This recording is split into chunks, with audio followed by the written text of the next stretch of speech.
We recently asked a couple hundred of you emerging biotech leaders about your go-to sources of information when you face tough professional challenges.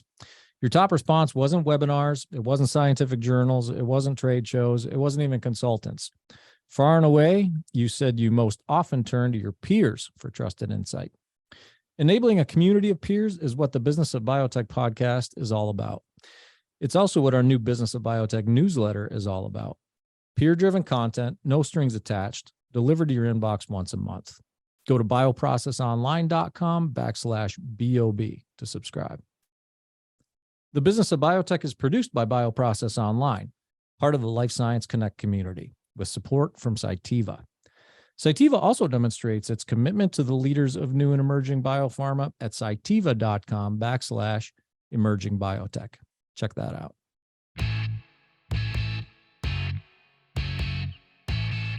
In her book, The Signature of All Things, the writer Elizabeth Gilbert says this about moss. Moss grows where nothing else can grow. It grows on bricks. It grows on tree bark and roofing slate. It grows in the Arctic Circle and in the balmiest tropics. It also grows on the fur of sloths, on the backs of snails, on decaying human bones. It is a resurrection engine.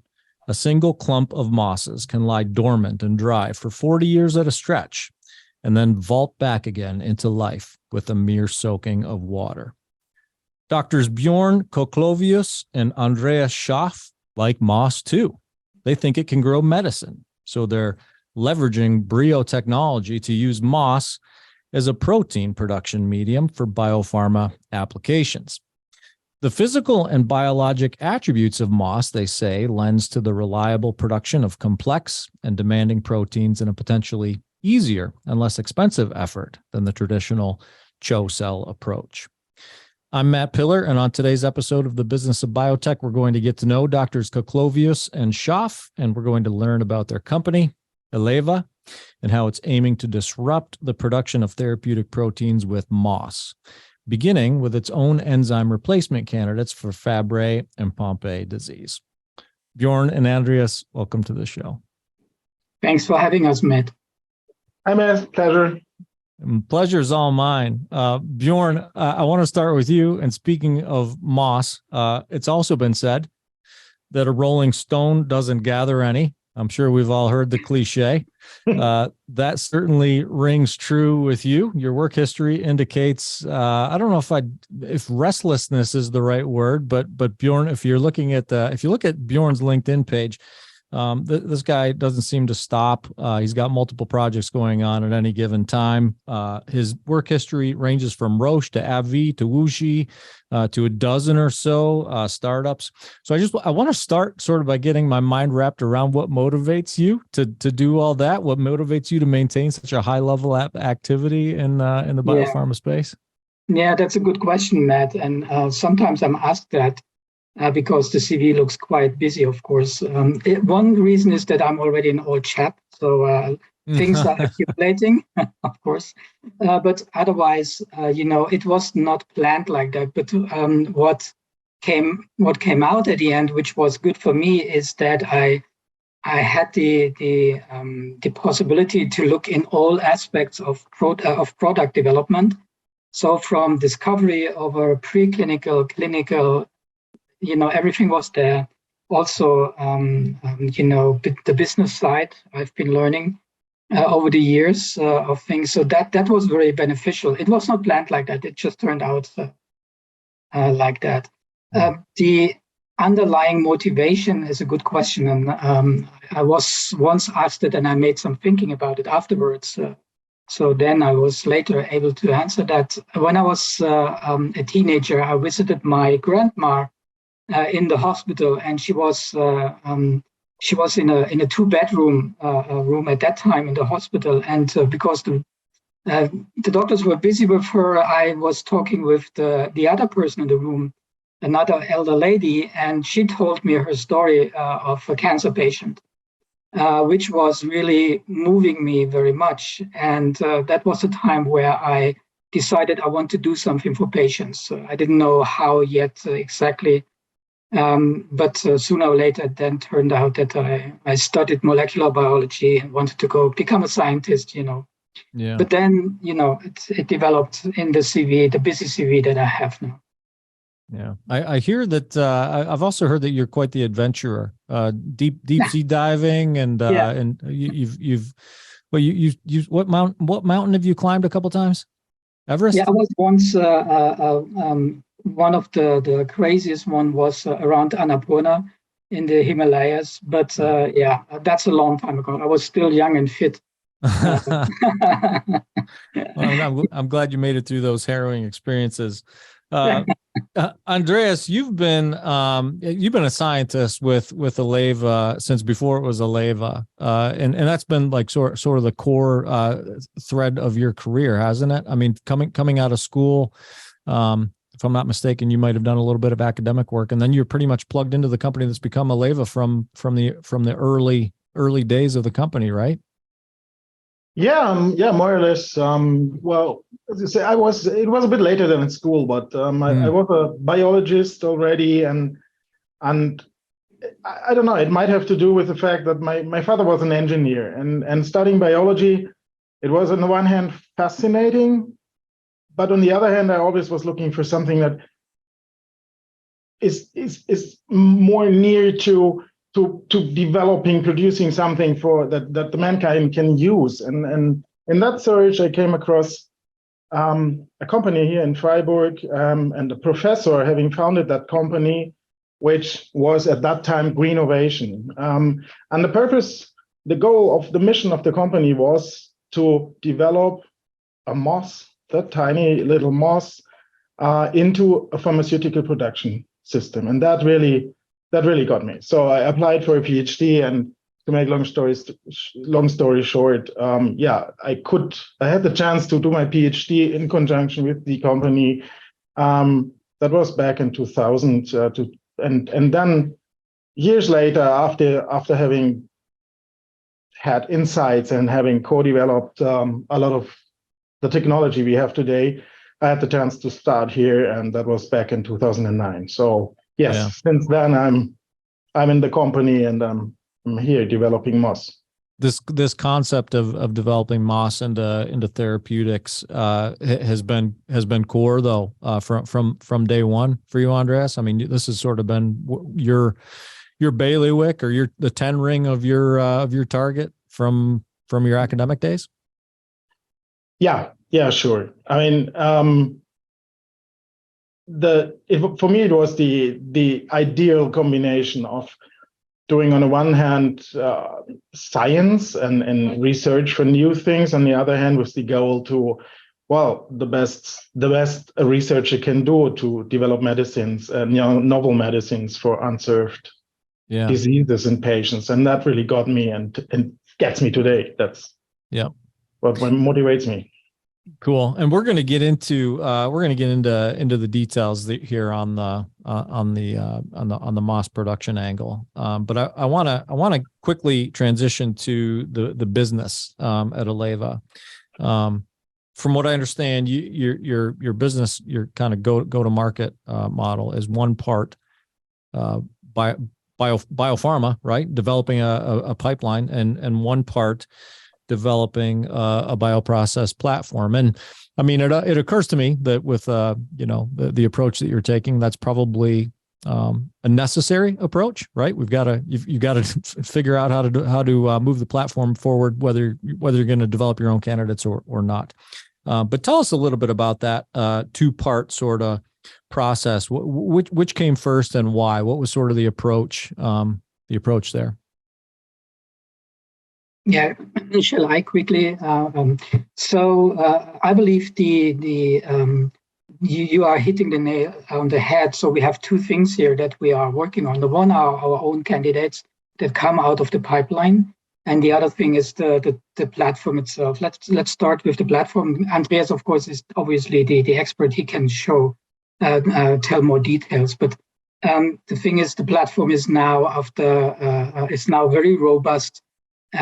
We have GMP, and we have large volumes available. So we want to position Eleva as a potential strategic partner for pharma partners that want to develop their product with our technology, because our technology maybe can solve a problem they have seen before in their efforts. The other thing is our own pipeline.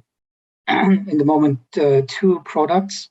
That is of course important to show that our pipeline is doing the job by bringing such candidates into the clinic, and also to have a value increase for the company itself. Mm-hmm. Yeah. Andreas, what would you say if I asked you about sort of the, I guess, novel, I'm not sure if novel is the word, but how unique, I guess, is the concept of starting with moss as a source material? Well, I would definitely say it's absolutely unique. So, to our knowledge, we are the only company worldwide using moss, exploiting moss commercially for pharmaceutical purposes. The only company exploiting it in any way commercially. It is unique, and of course that was the driver to develop it, and I think it is part of the story why it came until here over several decades. So there are problems out in pharmaceutical manufacturing that up to today couldn't be solved. So that has to do with details in biochemistry of the products that could be in relation to glycosylations and stuff like that. But there are products that cannot be made today. And what we do is developing a system for some of those we believe that moss can solve the problem. And I think we have demonstrated quite a lot in that. As well as Björn said, we have scaled up the system and we have made products, and we can go into detail later with this. Yeah, I mean, let's stick with that thread. You just mentioned the problem. You mentioned glycosylation as one example. If you're thinking about the problems in CHO cell production environments, and you're thinking about companies that might be attractive for you to partner, for Eleva to partner with, who might be experiencing some of those CHO related production challenges. Give us a little more detail on that. I mean, I'm Andreas and Bjorn, you guys both know I'm not a scientist, so I may not fully grasp the challenge that you lay out. But trust me, those among our audience will appreciate maybe some color on what this moss paradigm solves, specifically compared to the CHO environment. Yeah. Thanks for mentioning CHO, because I think that is the most important comparator, maybe HEC and CHO, so the mammalian cell systems. Mm-hmm. And this is, as I said, this is the product world we are at the same time we are in with moss. So it's not the world of bacteria and yeast that is for less complex mass proteins. But when it comes to complex proteins, of course, CHO is the gold standard. We all know that, especially producing antibody formats for therapies. But there are problems out there. The first point is there are other proteins than antibodies or antibody-derived products. That might be human proteins that need to be produced recombinantly, blood proteins, and some of them are really large, complex. They might be repetitive. They might have problems to fold correctly under certain pH circumstances, things like that. So that is the one thing, or in a more general term, I would say difficult to produce products. I think this is the term commonly used for the not easygoing CHO products. Mm-hmm. And besides that, there are, I mentioned before, glycosylation is a big issue. For some products, they just need glycans, N-glycans, and they're fine. No, doesn't really matter in detail. But for some products, glycosylation is really key. For example, if you think of replacement enzymes, so that is the current paradigm, they are taken up from the bloodstream once they are intravenously given by means of glycan receptors, which bind and detect certain glycans. And of course, efficacy is absolutely tied to the correctness of those glycans. If they are not on the product is not taken up to its target cellular subcompartment. So what we can do in MOS is to really tailor those N glycans on any product. And this has to do with two things. The most important thing is MOS is genetically easy to manipulate, as easy, I would say, as a yeast or a bacterium. We use the same techniques, and it goes, speaking time, it goes in the same time scale as you would do it, for example, with yeast. It is a haploid organism, so we don't need any backcrossing or laboratory things, time-consuming things, so we directly have the effect of our genetic manipulation. And then having this in mind, you can imagine that it is straightforward to design a host strain for a certain product, which, for example, makes a certain glycosylation on the product. And we did this several times, and it works quite well. The other thing is that MOS, I mean, we said it before because we compare it to CHO, but I want to stress this point. MOS is a higher plant.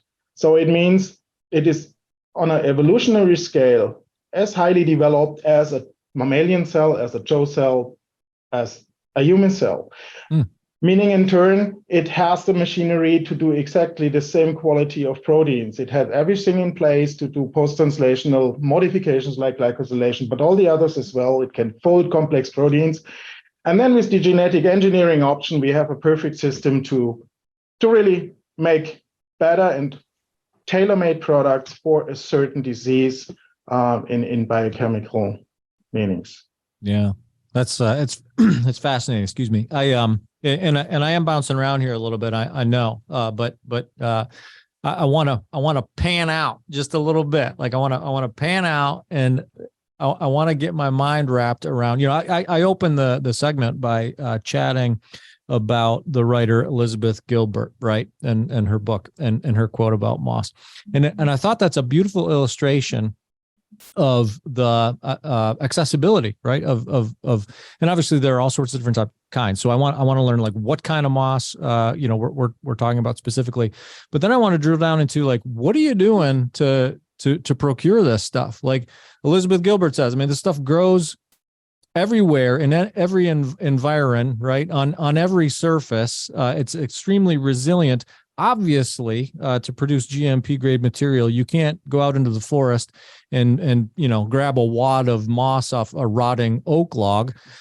So take us, let's pan out here, Andreas, and take us through what's going on at Eleva to grow and on the upstream side begin to create a product that you can work with. Yeah, sure. So first of all, the MOS, the specific MOS we are working with is Fiscometrium patens, or it formerly known as Fiscometrella patens, but this is systematic stuff from other people who reclassified it. So its today's name is Fiscometrium patens. That has been collected some 60 or 100 years back by a biologist in UK who was describing mosses, and for that purpose collected mosses. And since then it is in vitro culture used for scientific purposes. Then let's make a jump, not too much history, but at some point, of course, the idea came up, as described before, to use it. And at that time, the company already had, of course, this in vitro and clean source of this strain Fiscometrium patens. And what we did then is to develop everything a pharmaceutical production process needs. And one point we had in mind, and I'm very glad we did that at 10 or 20 years back, we had in mind of, okay, we have to fit into the existing facilities, into the existing clean rooms, and into the existing processes that people manufacturing biologics know and that are proven by regulatory agencies. Yeah. And so we did, and this is why today we have a very much comparable system to the CHO cell production. So we do basically the same things. We start, because you were asking for how do we secure the sources. We have master cell banks of our strains, of our blank strains, several of them, because they can do different things. And then we put a product gene in, but we take out of a cell bank source, which is stored in the gaseous phase of liquid nitrogen, as everybody manufacturing biologicals knows it. And starting from those master cell banks, we go the normal path. We then have a seed train expanding our seeding material, creating inoculum for the upstream process. With that, we inoculate our bioreactors, which are, by the way, standard out-of-the-shelf bioreactors from Sartorius. I have to give some credits at this point at Sartorius, because we talked a lot with Sartorius about our process. And of course, obviously, as we have a plant, we needed light. Yeah. But we didn't want to have exotic things like greenhouses or tubular systems nobody knows. We wanted to have the equipment everybody uses. And Sartorius gladly decided, well, then we equip one of our standard bioreactors, the Biostat STR, the single-use bioreactor with LED light. And that's what they did. And that is what everybody can buy today from Sartorius, as we do. And with that, we do the upstream, and the rest is simple. The moss secretes the product into the medium. We separate moss and medium, harvest the medium, and from there, we do a classical downstream by chromatographic methods. It's pretty cool. I got to tell you, Andreas, for the benefit of our audience listening, this grow light outfitted bioreactor is pretty cool to look at. I don't remember. I saw it either on a page on your site or somewhere on Google, but I don't know what it's like. I don't know if the underglow look is cool in Germany. Like if young kids put the underglow lights on their cars and stuff, like that's real cool here in the States, right? Well, that's what it reminded me of. This bioreactor, it's got this really neat glow about it. It looks like something in space. So it's very cool aesthetic. Yeah, underglow is a very good marketing aspect. I didn't think about that. Yeah, maybe you want to play that up. So the volume, I want to get a sense for the, before I get to that, I had a question about the specific strain. You mentioned that this strain was collected 60, 100 years ago and refined. And was there a reason why that, of all the mosses that grow globally and all these, different places, was there a reason why that particular strain lent itself to this science? Yeah, I try to make it short.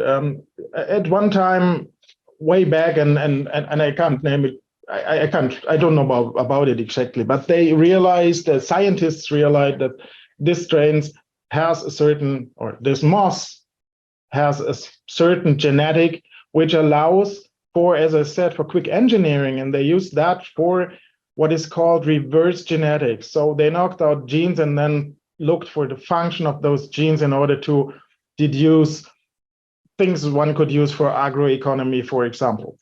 So that is the reason, in my mind, why it landed in the labs and why it became a standard organism in genetic agriculture research. And from there, again, it made its way, as described, into our hands. Mm-hmm. Yeah. Björn, I want to ask you to jump in here for a minute, because I'm just, as Andreas and I are sitting here talking about, the moss paradigm and how unique it is, it occurs to me that you've spent the bulk of you call yourself an old chap, but you've been around the block a few times. You worked for some big companies. You spent the bulk of your career working for these big companies, and I'm not going to say they're not innovative, that's not true. There's certainly incredibly innovative, but they're also probably pretty structurally traditional compared to this experience you're having at Eleva. And from a source material standpoint, maybe a bit more traditional. So what in the world inspired you to say, you know what? Yeah, this moss concept is something that I want to get behind as CEO and jump on. Well, I believe what you said is the point, that big pharma companies usually use technologies that are very well established, that are very robust, that everyone knows in detail, and where they cannot do anything wrong, right? Because they have a big risk if they do something wrong. Millions and millions of bucks are lost, and that's something they want to avoid, of course. What I found so fascinating about Eleva's technology, beside being exotic, which always attracts me, exotic stuff, but what I found now interesting is the time point where Eleva is with this technology. Now is the time where Eleva has established, as I said before, the process as very robust. They were able to increase the volumes. They are now working with 1,000 liter fermenters, and still there are plans to increase that further. And they have shown that what Andreas called difficult proteins, they were able to do that and bring them even into the clinic. So that is now for me the time point where it would make sense to go out to big pharma and talk with them and tell them, look, maybe you were not always able in the past to work with all your dream candidates because show system, for example, was not really giving you good yields or no yields at all for several reasons. Why don't you look at this new technology? Because now it is at the stage of maturity where I believe it's the right time point to bring it out and roll it out to big pharma. That was what I found so fascinating. And in addition, then the two candidates which are there, which are serving, rare diseases, and that's something I believe. Although in the last 10 years or so, the attention for rare diseases was getting better, but still, there are many of those diseases where patients are still in high need, and that's something where I also wanted to involve myself. So this combination of technology that is now ripe for rolling out, and some candidates that are really extremely interesting to develop further. That was the trick. And then I met the team, and that completely got me then on the hook. You mentioned, you use the word exotic. That's certainly appealing, and I can see that. I can see where the molecular biologist in you would be drawn to exotic. But as CEO, as a businessman, a lot of times we equate exotic with expensive.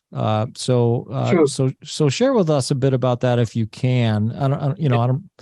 I'm not sure how early days it is to maybe do some comparisons to mammalian cell approaches. But is this paradigm any cheaper yet? Will it be at some point? Like give us some sense for how it kind of stacks up on the cost side. Yeah, currently it's not cheaper than show. Cost-wise, it would land in a similar ballpark, plus minus. Mm-hmm. The goal is less to be competitive on the price side. If we are there in the same ballpark, we would feel comfortable. If we are a little bit cheaper, that's fine, of course. But we would see more the value for our potential partners in the fact that if they have a difficult protein, we might do the trick with our technology. I believe that's where we would to position it. The value of problem solving, so to speak, not so much competing on the price side. When you're striving to excel in a new arena, the best guides are the ones already doing it well. The Business of Biotech brings those voices forward to help new and emerging biopharmas turn their innovations, like mRNA and cell and gene therapies, into clinical realities. Tune in and subscribe for insights on hiring, regulatory, and other need-to-know topics for biopharma leaders. The podcast is brought to you in collaboration with Cytiva. Check out their resources at cytiva.com/emerging biotech. That's CYTIVA.com/emerging biotech. As far as like that complexity, the complexity is concerned, and the partners that might be a good fit, have you been able to, I don't know, identify or classify any specific sort of therapeutic areas or modality therapeutic approaches that would be a more likely fit for you than others? Well, that has two aspects. The first is looking at our two candidates, which are both rare diseases that are more in the nephrology area. Mm-hmm. So for those, of course, partners in the nephrology area or big pharmas that are active in this disease field are more likely to be interested. In general, however, looking at our technology, you can use it for any disease area. Doesn't matter whether it's oncology or anything else. There's no limitation for that. Only from our own two candidates, nephrology in the moment would be for these. If you want to license them out or partner the development, we would be looking into nephrology. Otherwise, no limitation. Yeah. I want to point out too that, when I first talked with you two a few weeks ago, I guess, we had a conversation and I was kind of skeptical, I guess, is an appropriate word, which as a journalist, I kind of try to be when I'm talking with companies who are developing a platform who want to market that platform to biopharmaceutical companies, because biopharma companies are our audience. And, I don't intend for this to be this show to be commercial in any way, shape, or form, right? Like I'm not doing this, So you'll recall when we chatted, I kind of took you down the line of questioning around your proprietary pipeline and tested tested you on like how legitimate is this pipeline, or is it just sort of a front, if you will. It's legitimate. You've got your Fabry and Pompe candidates are both clinical stage. You've got another. So I want to talk about some of your pipeline projects. So you've got another line of projects in the pipeline that are preclinical. But tell us a little bit more about that. You've alluded to them, Bjorn. The Fabry and Pompe candidates. But tell us a little bit more about those candidates and where they stand. All right, there are two candidates in the moment we are focusing on. Sorry. The one is alpha-galactosidase, which has been developed and brought into the clinic and has been a successful phase 1 behind its back. So that was very positive. And we are now looking for partners to pick it up. Mm-hmm. The second one, which is now our main focus, is factor H, also a molecule that plays a role in immunological diseases and which nobody so far could produce recombinantly. So there are other therapies around with other products that are fishing in the same pond, so to speak, but those have certain disadvantages, which mainly lie in the fact that there are inhibitors, while our factor H is a regulator. As an immunologist, I can tell you inhibiting some immunological pathway somewhere has always the risk that you shut more down than you want. And that's why you always try to turn on the regulator and try to turn it to normality, so to speak. And this is something where with factor H we are playing with. Because we want to normalize a certain immunological effect and not shut it completely down, which would open patients, for example, for infectious diseases also.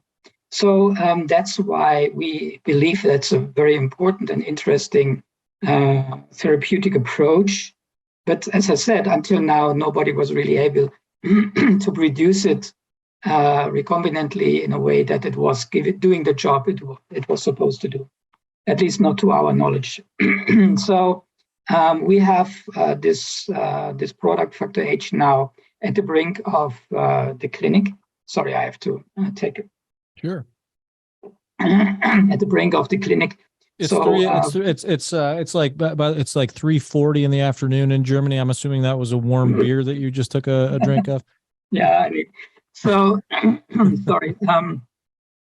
We want to bring it to the clinic now in the first half of next year. So we are currently working on the IND enabling package and preparing the clinical trial with that. So that's the two assets we have. Yeah. I'm interested in your thoughts, Bjorn, on a company such as yours that, and it's not uncommon, right? It's not uncommon that we're seeing companies that are biopharmaceutical companies developing a pipeline, but also developing a platform for partnership purposes. It makes perfect sense, especially if you can do it well. And doing it well, I can see in a startup environment, relatively small, agile team could be challenging. So can you share some, I guess, thoughts, reflections, advice on managing a company? And Andreas, I invite you to jump in on this one too, because you've been there for quite some time on the science side. Just thoughts on like where the big challenges lie in attempting to do what Eleva is attempting to do, and how to deal with those challenges. Right. So for me, from my point of view, there are a couple of challenges that I believe the most biotech companies are facing. One is, of course, the fundraising and the financing problem. Most companies, and especially in these times now, most companies are really struggling with that. And as a CEO, usually your main job is constantly to run around and make sure that the company has enough water under the bow, right? Yeah. So this is extremely important. And at Eleva, we have the luxury to have an investor that was very loyal. I've never seen that before. A very loyal investor who supported the company through good and bad times over really a very long time. I really appreciate that. And that's a luxury situation for Eleva a little bit. Another thing is that, this step from the science where you are working with your asset or your platform or both, from the science to really then product development. That's a step that is crucial in the life of a biotech company. And if you don't do it in a good way, well planned, and especially by collecting as much outsized knowledge and skills to support you, then you are in trouble, because usually the startup team is very science driven and not very skilled in the product development later, especially clinical development. So if you are not bringing these two things together in a good way, then you can really, as a company, struggle over years and maybe even go down because you don't do this process very well. So I believe these are the most important things. And what I can tell others in such situations, don't be shy to ask the outside world for help and support and knowledge. Get as much advice from the outside as you can get. It doesn't hurt, and to ask, and it will always help you. So don't be shy. Don't be don't think you can do everything by your own. Yeah. Andreas, what are your thoughts on that? You're managing director and CSO, and as I said, you came at it sort of from a prop. If I'm hearing you correctly, you came at it from sort of a platform development perspective, like how are we going to make this happen, and maybe along the way adopted, the mindset around, well, let's demonstrate the capabilities by developing some assets. What's been most challenging from your perspective? Yeah. So correct. As my role title says, I always was, and I'm still on the technology development side. And in this role, I had the great luck to really be part of the journey. I think every biotech company if it has a chance to, goes from really small, from really lab scale, from really more academic ideas, maybe, all the way to something that can survive and is usable in an industrial or productive environment. And of course, there's a lot of challenges on this way. And well, I could name several of them, but I think one of the main learnings I had, and I'm still happy that I've learned that, is you need really the right choice of people. You need the right team, and they must be the right mixture of being really, really good scientists on the one hand, but at the same time enthusiastic about what they do and be excited about this idea, which from their perspective in an early biotech is far future. And you need people that stick to the idea because they are enthusiastic. And this is absolutely the case here in this team. And of course, the rest then is always the balance between what is really special to your development, what is the things you need to solve yourself, and there are of course topics, balance to what is more general and what can be better solved by help from outside, as Björn says. And yeah, we had both. We had very good help always from outside, and now we are in this transition, as Björn described, from being ready with development for some point, and then going out now with products into the clinical development world. And of course, this is a turning point of the company, and I'm very happy to see how still the same team now expands with internal and external expansions, help from outside to start the next part of the journey. Yeah. I got a couple follow-up questions for you on that. First, we'll go with the recency approach. Help from the outside. Is it too early to say? Are you at liberty to say like what some of those sources of help might look like on the outside? Like, can we envision a situation where you're outsourcing to CDMO partners that have these awesome glow, under the underglow bioreactors I referred to earlier? Or is it too early to say where you might go with that? That's a good. The underglow bioreactors and the CMOs is a good example. Earlier than that is of course the standard regulatory topics. So coming from a lab and transitioning a system into a pharmaceutical, you stumble across regulatory issues, and this is something you can get help from outside. Talk to experts, involve them, and then bring it on the right way. But yeah, the bringing the underglow bioreactors, as you name them, into and I like that. Yeah, into a clean room, into a CMO environment.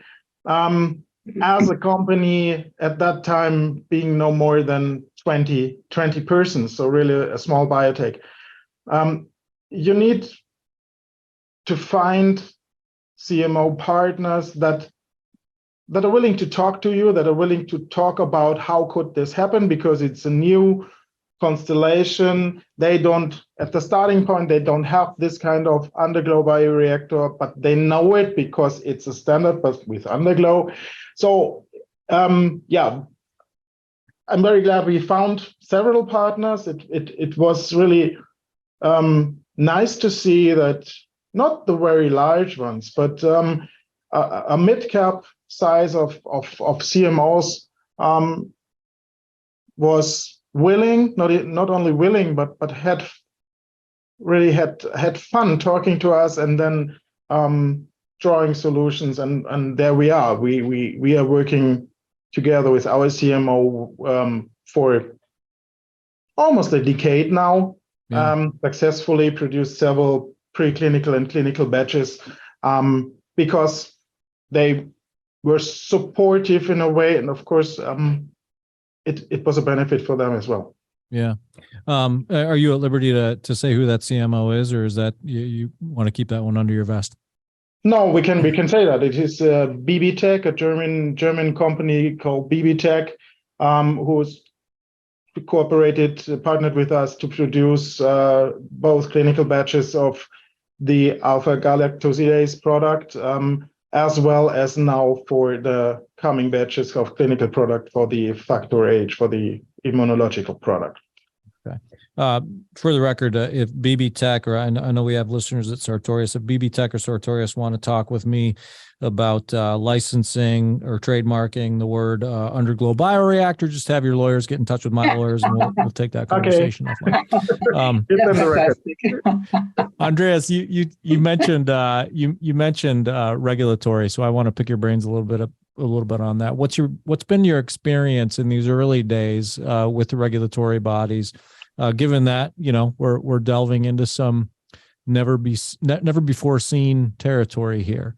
Has it been particularly challenging? Have you been openly and warmly embraced by perhaps the EMA and FDA and other regulators you're working with, or what's that experience been like? Yeah, thanks for asking. So in the end, I have to say, we have been warmly embraced and welcomed by all the authorities. Of course, after they had certain questions, which is their job and which they have to ask about measures we took, about a process in general, about the existence of a cell banking system.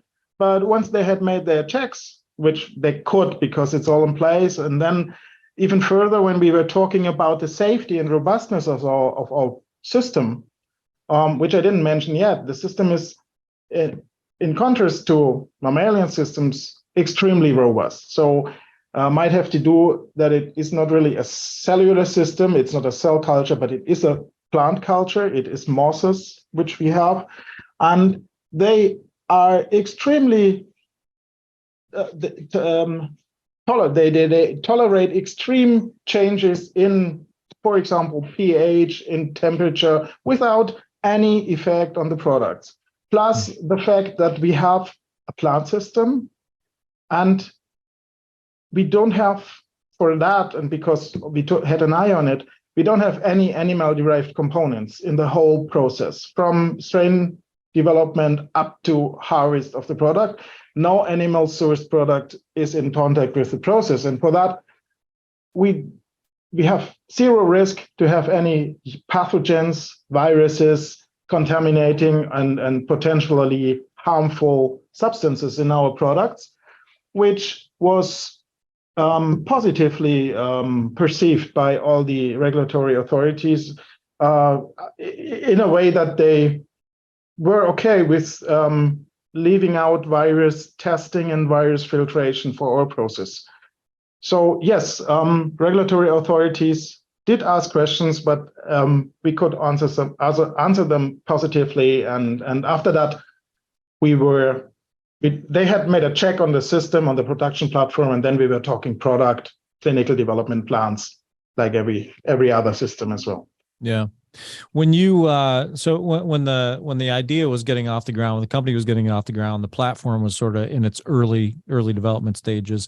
Were you going into it eyes wide open to the points you just made around, like, boy, we'll really give ourselves some latitude and grace on the pH approach, and the temperature controls won't be as, perhaps the temperature controls will be far more forgiving than in a mammalian system. The pathogens and viruses risk that you mentioned, were those all driving factors in the pursuit of this platform, or were they sort of discovered along the way? No, it was the first case. They were, some of them were driving factors to really pursue the development, and that is, in one point, it's reflected in the outcome, because if you want to make sure you have a process that is not, as I said, is not and was never in touch with human-sourced or animal-sourced material, then you have to start from your earliest strain development. If you imagine we're using strains that we developed 10 years back, but we still use them to insert a product. And then we really need to make sure that we have documentation that it never was in contact, because it's that strain, and of course the follow-up strains of the strain, which then finally produce. And this was all discussed with FDA, for example, other authorities. And our documentation traces back to 10, 15 years ago that it's like I described. So yes, we have that in mind as some of several factors, the others I mentioned before, that could make a better system and could solve products for biologics production. Mm-hmm. Okay, Bjorn, I want you to weigh in on this next question as well as Andreas. Andreas talked a little bit about some of the softer aspects of growing a business around people and expertise and enthusiasm and culture. And these are, I often hesitate to ask too many questions about those soft skills because they're hard to quantify, they're hard to define. But obviously they're important because almost all of the executives I interview want to talk about, those attributes. So I guess I'd put the question out there like this. Andreas, you started with good science. You said, we need good scientists. And then you went from there to we need enthusiastic scientists who can sort of work enthusiastically towards the vision that is not right in front of them. There's a path to that. It's going to take time and hard work. So tell me first, what makes a good scientist? Is a good scientist someone who comes out of, Penn or Albert Einstein with a Ph.D. and a 4.0, who, checks all those boxes on a resume? Is that a good scientist? And if there's more to what makes a good scientist, what is it? I believe that was to you, Andy, right? Well, it's okay. I can also take. Okay, good. Whoever's got a strong opinion. Yeah. All right. I believe a good scientist is a scientist, and Andy, you give your opinion as well. But from my perspective, a good scientist in the lab or in a team, in a development team, is somebody who is. And it sounds like a cliche, but it's true. Who's able to think outside of the box? Who is not following the beaten path? Who is, when there is a problem, also searching advice from others? Who is, I always say, two brains are better than one thinking about a problem, and that's true. I mean, it sounds basic and simple, but it's really, I believe, the most important thing that you are able. To bring together a couple of people in solving a problem together. I believe that's very crucial for a successful scientific team, that you have these kind of people. I mean, there are good scientists that don't need to talk with others, but they will only be able to develop that much, right? So in a team together, that's the most important thing. So they need to be able to be a team player. That I believe that's better and most important for if I look at a person than an A from the school or something. Mm. Andreas, what do you think? Anything you'd add to that? Yeah, I'm exactly in line with Björn. And saying that, it's not really easy to find at the same time. So maybe to summarize it, for me, a good scientist is an academic problem solver. And the problem solver part is the hard to find part, because academics and the way you're taught it, at least in Europe in academics, is often not problem solving, but it's problem oriented. It's problem finding, and that is what you don't come, that you're not achieving with that attitude. But you need really to think you can solve problems by the things you know, and even more important, by the things your team and the academics, the scientists know. So you need to be a team player, as Björn said, and you need to be have to have a solving attitude. Yeah. Yeah. And then the second part of that question I wanted to ask you about people is the enthusiasm part. Andreas, you just said it's difficult to find. The difficult part to find is the problem solving part of that scientist equation. I would imagine that perhaps long range enthusiastic view on the goal is also a difficult thing to find in science staff. Is that enthusiastic part difficult to source as well? And how is it trained? If so, like how do you instill that sort of enthusiasm in your science team? So maybe I can take this as a first answer. I think it is, in a way, a sort of an automatic thing, because in an environment where a well-trained scientist can have jobs in the established pharma environment, being paid far better than in a starting biotechnology company, that already filters for people who go more for a vision than for earning a living. Of course, they can earn a living here, but you know what I mean? Yeah. And then this is normally a factor why they stay, why they're not attracted away by better offers, because they are able to see the midterm or even the long-term vision in what they are doing, and their personal perspective as well in what it could mean, not only for the check they earn, but as well for the journey they can be part of and the things they learn. Mm-hmm. And if this mindset is there, then you have very much of what you need as a perfect scientist, as a team member in a biotech like we are. Yeah. Yeah, let me chime in on that from a different perspective. So when I joined Eleva at the beginning of the year, I told you at the beginning that I was so fascinated and impressed by the loyalty of the investor. But on the other hand, the other side of the coin, the loyalty of the team and the energy that I've seen in the company. There are so many people in this team at Eleva that have been with the company for a really long time. The retention is fantastic in this company.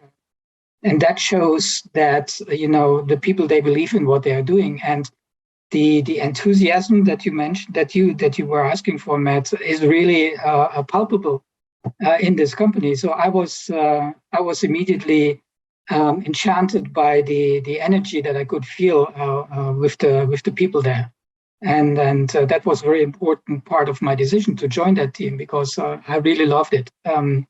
How they glowed in the energy to work for this company. I really loved it.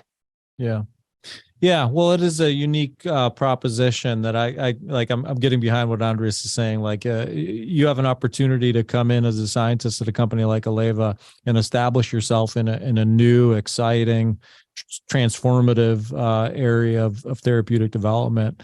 Not a lot of companies can hang their hat on that. Like, we're just producing another standard therapy the same way that we've been doing it forever. It's maybe not as enticing to some of those young scientists. We're running short on time here. I've abused your time. I apologize. What haven't I asked you that I should have? Like what did I gloss over? What's important to the story that I skipped over too quickly? I must have done a fantastic job. You guys are hard pressed to come up with something that I skimmed over. Yeah, no, I feel good. So I believe, from my perspective, you touched the most important points. The most important for us is that people understand that this technology is now really ready to go and to be rolled out. I believe that's the main point. We could touch that. What is the next step in terms of the progression of the technology? Like, what's your big next step, Björn, as CEO at Eleva? What's mission number one on your near term agenda? Yeah. Okay. Of course, to bring Factor H into the clinic and have successful clinical phase 1-2 at the beginning. The second is that we really would love to get the interest of some larger partners for our technology to work with it. Because that's if we can convince one big player, that would be an external valuation that is immensely important. And the third thing is that, growing the team and keeping it happy while we do that. Very nice. Very nice. Well, I've enjoyed learning about you guys and learning about Eleva. I appreciate you for coming on the show and subjecting yourselves to my rambling line of questioning. Excellent. It was a pleasure to talk, Matt. So thank you for your time. And thanks for the opportunity. Thanks, Matt. It was a pleasure. You bet. Pleasure was all mine. We'll do it again sometime. Excellent. So that's Eleva's doctors Björn Cochlovius and Andreas Schaaf. I'm Matt Pillar, and this is the Business of Biotech. We're produced by Bioprocess Online, part of the Life Science Connect community in partnership with Cytiva. Learn about Cytiva's commitment to new and emerging biopharma innovators at cytiva.com/emerging biotech. Then head over to bioprocessonline.com/BOB, where I invite you to subscribe to our exclusive newsletter for Business of Biotech listeners. We'll drop a new episode Monday morning like we always do. And in the meantime, I thank you for listening.